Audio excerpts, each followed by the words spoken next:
Mirrors at night, the spiritual danger no one mentions. What if the most common object in your home is also a hidden portal? What if looking into a mirror after dark is more dangerous than you think? Scientists have theorized about other dimensions, and in the next few minutes, you'll discover the ancient spiritual warnings about mirrors at night. Plus, I'll reveal the forbidden technique that some say can unlock their true power. You won't want to miss this. Think about your bedroom mirror. You probably see yourself every day. You might check your outfit. You might even practice a speech. But have you ever thought about what else might be looking back? Most people have no idea. They see a simple reflection. They think it's just glass and silver. But ancient cultures knew something different. They understood mirrors held a deeper secret. This information was almost lost. It was meant to stay hidden. Ancient civilizations, like the Egyptians and Romans, used mirrors. Not just for vanity. They used them for scrying. Scrying is a way to see into the future, or to communicate with other realms. Picture this. It's the year 150 CE. You're in a dimly lit temple in Rome. A priestess holds a polished obsidian mirror. The only light comes from flickering oil lamps. You see her reflection. But then, the surface ripples. It's not just her face anymore. Shapes begin to form. Whispers seem to echo from the glass. She's not just looking at herself. She's looking through herself. This changes everything you thought you knew about reflections. This practice wasn't limited to one place. In ancient China, bronze mirrors were highly prized. They were believed to ward off evil spirits. They were often buried with the dead. Why would they do that? Because they believed the mirror could protect the soul. Or perhaps guide it.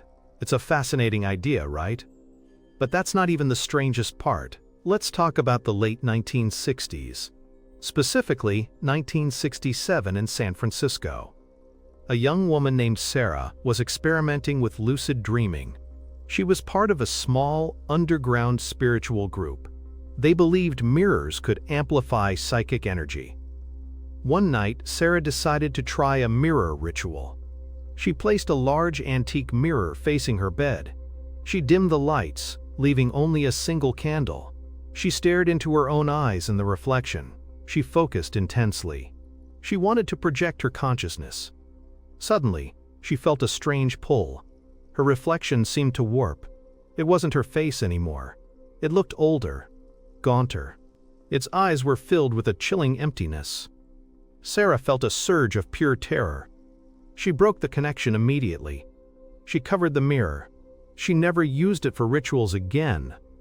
She said she felt watched for weeks after. This documented case proves something is happening. Most people have no idea. Stop. Think about this. Have you ever felt uneasy looking in a mirror at night? You're not crazy for thinking that. Many people share that feeling. It's a primal instinct. Your body already knows this. It senses a shift in energy. When the lights are low, the veil is lifting. The physical world becomes less solid.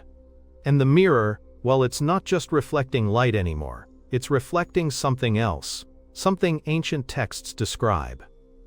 Now let's dive deeper. This is where it gets really interesting. Quantum physics talks about entanglement. It's when particles become linked. What happens to one instantly affects the other, no matter the distance. Some esoteric theories suggest mirrors act like that. They entangle your reflection. They link your energy to the mirror's surface. You see it, but the connection goes beyond the visual. This changes everything you thought you knew about mirrors. They aren't passive objects. They're active participants. Remember this detail, it'll be important later. The material of the mirror matters. Ancient mirrors were often polished metal or obsidian.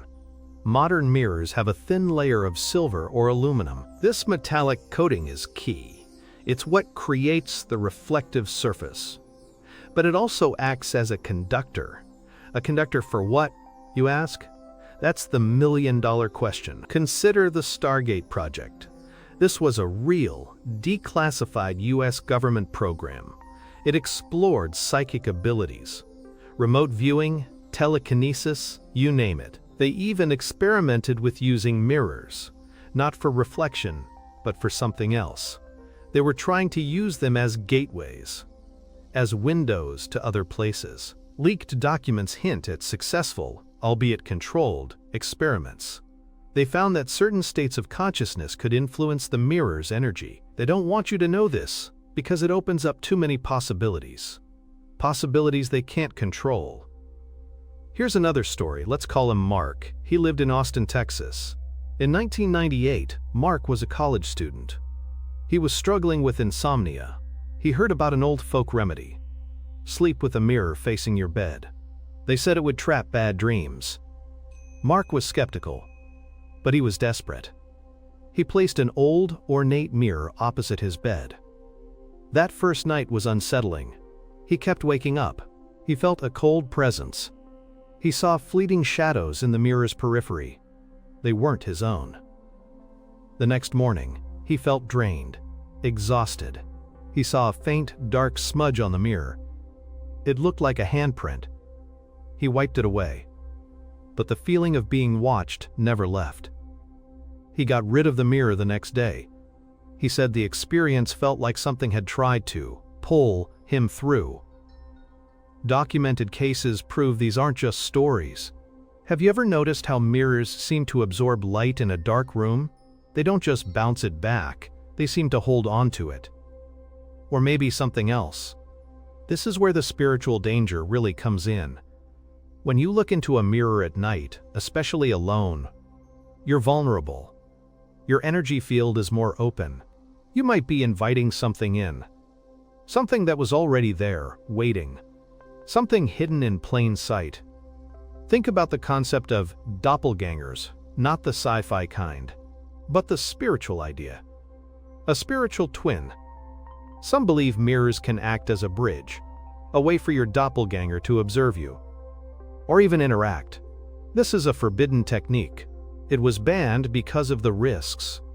The veil is lifting, and more people are becoming aware. This changes everything, doesn't it? That innocent reflection isn't so innocent anymore. Ancient civilizations knew this. They warned their people. They understood the mirror as a threshold, a place where worlds could meet. You see, surface level, a mirror is just glass. Hidden, it's a conduit. And the deeper implication is that it's a potential doorway for entities. Entities that exist outside our normal perception. Let me tell you about Maria. She lived in Chicago, Illinois. It was the winter of 2005. Maria was an artist. She was working late one night in her studio. She had a large antique cheval mirror. She was sketching. The studio lights were off, only her desk lamp was on. She glanced up at the mirror. Her reflection was there. But behind her reflection, in the mirror's depths, she saw a figure. It was tall and shadowy. It had no distinct features, just an oppressive presence. It seemed to be reaching out.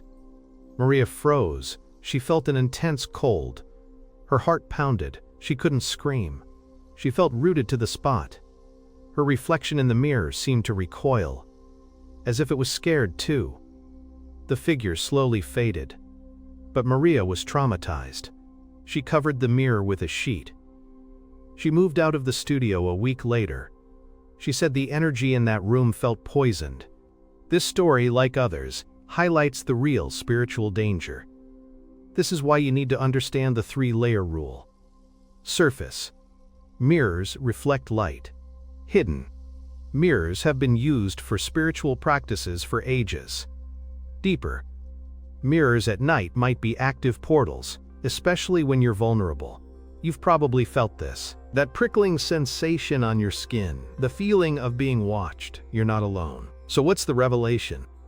The truth they don't want you to know is that mirrors, especially at night, are not neutral. They are energetic focal points. They can amplify what's around you, including subtle energies and entities. Ancient cultures knew this. They used specific rituals to protect themselves, or to deliberately interact. But for us, in our modern world, it's a danger we've forgotten. This changes everything about how you see your home. That mirror in the hallway, the one in the bathroom, they're not just decorative, they're active. Especially when the lights are low. Your body already knows this. It sends you signals. The goosebumps, the shivers, the sudden unease. These are warnings. If you're still watching, you're probably sensing something deeper. You're connecting the dots. You're realizing that the mundane can be magical or terrifying. You see, the mirror is a gateway. It reflects not just your image, but your energy. And at night, when the world slows down, it can reflect other things too. Things that are usually unseen. Let's talk about the ancient texts again. The Egyptian Book of the Dead. It mentions mirrors, not as objects of vanity, but as tools for transformation, or for navigating the afterlife. They understood the mirror's connection to the soul. They knew its power. They built temples with polished surfaces. They understood the energetic properties. They didn't fear them. They respected them. They knew how to use them safely.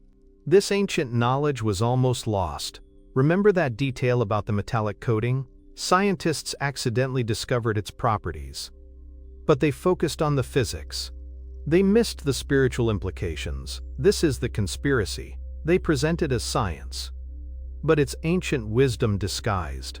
They don't want you to know the true power or the true danger. Consider this.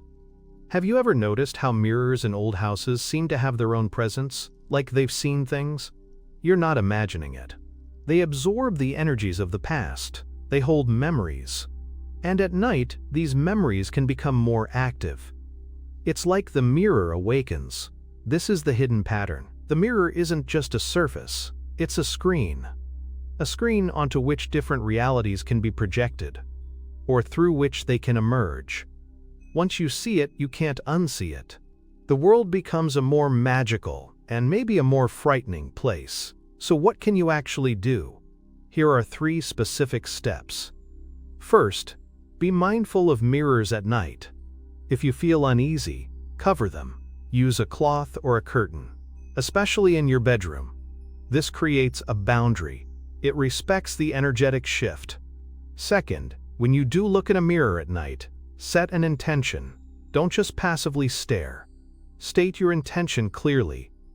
I am only seeing myself, or I am protected by divine light. This anchors your energy. It tells any other influences to stay away. Your body already knows this. It responds to intention. Third, cleanse your mirrors regularly. Use a natural cleaner, like water with a drop of sage oil or lavender. As you clean, visualize the mirror being purified. Imagine all stagnant or negative energy being washed away. You can say a simple affirmation like, I cleanse this mirror of all unwanted energies. This is a simple but powerful technique. It was used by shamans for centuries. This changes everything about your nighttime routine. You can reclaim your space. You can turn a potential danger into a neutral or even a positive zone. You're not powerless. You have ancient knowledge at your fingertips. I'll explain why this is so crucial in a moment. But first, let me share one more story. It's a documented case. In 1971, in rural Pennsylvania, a family moved into an old farmhouse. Let's call them the Millers. They found a large old mirror in the attic. They cleaned it up and hung it in their living room. Soon, strange things started happening. Objects would move. Cold spots appeared. The youngest daughter, Emily, claimed she saw people in the mirror, not reflections, real people. They looked sad. They whispered to her. One evening during a thunderstorm, the power went out. The living room was plunged into darkness. Emily was playing near the mirror. Her parents heard a scream. They rushed in. Emily was pointing at the mirror. In the faint lightning flashes, they saw it too. A shadowy figure seemed to be emerging from the mirror. It was reaching for Emily. The father grabbed a heavy lamp. He threw it at the mirror. It shattered. The oppressive feeling vanished instantly. The activity stopped. They threw the broken pieces away. They never looked back. This is a chilling example of what can happen when the veil is thin. This is the profound implication. You are not just a physical being, you are energetic. And the objects around you can interact with that energy. Mirrors are particularly potent, especially when used without understanding. The truth they don't want you to know is that these practices are real, and the consequences can be serious. You've probably felt it yourself. That moment when you catch your reflection, and for a split second it doesn't feel like you. Or you see something out of the corner of your eye, you turn, and it's gone. That's your intuition screaming at you. Listen to it. You're not crazy. Your body already knows. This changes everything. It empowers you. You can approach your home and your own reflection with new awareness. You can protect yourself. You can even harness this energy if you choose. But it requires knowledge and respect. Ancient civilizations knew this. They understood the mirror as a sacred object, a tool, a potential gateway. So what's the next level? If you think mirrors are powerful, wait until we explore what happens when you combine them with sound frequencies or certain types of crystals. That's coming up next. But for now, ask yourself this. What else in your home might be more than it seems? What other common objects are holding hidden spiritual significance? The world is far more magical and far more dangerous than most people have any idea. And if you think that's incredible, you won't believe what we uncover next.